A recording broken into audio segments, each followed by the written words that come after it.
67e catéchèse. La résurrection réalisera parfaitement la personne. À la résurrection, on ne prend ni femme ni mari, mais on est comme des anges dans le ciel. Matthieu 22, 30, Marc 12, 25. Ils sont pareils à des anges et ils sont fils de Dieu, étant fils de la résurrection. Luc 20, 36. Essayons de comprendre ces paroles du Christ concernant la future résurrection pour en tirer une conclusion sur la spiritualisation de l'homme, différente de celle de la vie terrestre. Ici, on pourrait également parler d'un parfait système de force dans les rapports mutuels entre ce qui dans l'homme est spirituel et ce qui est corporel. Par suite du péché originel, l'homme historique fait l'expérience d'une multiple imperfection de ce système de force, et cela, saint Paul le met en évidence dans sa remarque bien connue. J'aperçois une autre loi dans mon corps qui lutte contre la loi de ma raison. L'homme eschatologique sera libéré de cette opposition. Par la résurrection, le corps retrouvera l'unité et l'harmonie parfaite avec l'esprit. L'homme n'éprouvera plus l'opposition entre ce qui en lui est spirituel et ce qui est corporel. La spiritualisation ne signifie pas seulement que l'esprit dominera le corps, mais que l'esprit imprégnera complètement le corps et que les forces de l'esprit imprégneront les énergies du corps. Dans la vie terrestre, la domination de l'esprit sur le corps et la subordination simultanée du corps à l'esprit peut, comme résultat d'un incessant effort sur soi-même, exprimer une personnalité spirituellement mûre. Toutefois, le fait que les énergies de l'esprit parviennent à dominer les forces du corps ne supprime pas la possibilité même de leur opposition réciproque. La spiritualisation à laquelle font allusion les évangiles synoptiques, Matthieu 22, 30, Marc 12, 25 et Luc 20, 34, 35, dans les textes que nous avons analysés ici, écarte déjà cette possibilité. C'est donc une spiritualisation parfaite qui élimine complètement la possibilité qu'une autre loi lutte contre la loi de la raison. Cet état, qui évidemment est différent dans son essence même, et non pas seulement dans son degré, de ce que nous expérimentons dans la vie terrestre, ne signifie pas toutefois quelque désincarnation du corps, ni par conséquent une déshumanisation de l'homme. Au contraire, elle signifie même sa parfaite réalisation. En effet, dans l'être composé psychosomatique qu'est l'homme, la perfection ne peut consister qu'en une parfaite harmonie entre l'esprit et le corps, en la sauvegarde de la primauté de l'esprit, et non pas en une opposition de l'un à l'autre. Dans l'autre monde, cette primauté sera réalisée et elle se manifestera dans une parfaite spontanéité, dépourvue de toute opposition de la part du corps. Il ne faut toutefois pas comprendre cela comme victoire définitive de l'esprit sur le corps. La résurrection consistera en la parfaite participation de tout ce qui est en l'homme et corporel à tout ce qui est spirituel en lui. Elle consistera en même temps en une parfaite réalisation de ce que l'homme a de personnel en soi. Les paroles des synoptiques indiquent que dans l'autre monde, l'état de l'homme ne sera pas seulement un état de parfaite spiritualisation, mais aussi de divinisation fondamentale de son humanité. Les fils de la résurrection, comme nous le lisons dans Luc 20, 36, ne sont pas seulement égaux aux anges, mais ils sont également fils de Dieu.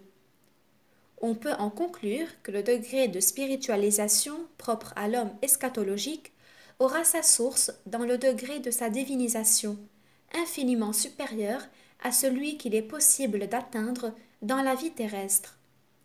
Il faut ajouter qu'il s'agit ici non seulement d'un degré différent, mais, en un certain sens, d'un autre genre de divinisation.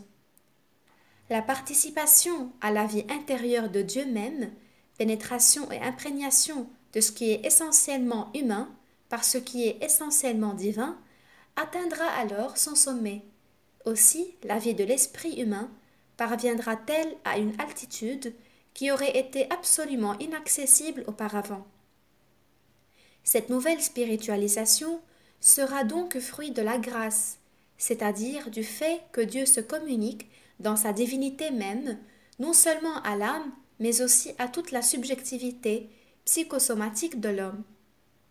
Nous parlons ici de la subjectivité et non de la nature, parce que cette divinisation doit être entendue non seulement comme un état intérieur de l'homme, capable de voir Dieu face à face, mais aussi comme une nouvelle formation de toute la subjectivité personnelle de l'homme au fur et à mesure de l'union avec Dieu dans son mystère trinitaire et de l'intimité avec lui dans la parfaite communion des personnes.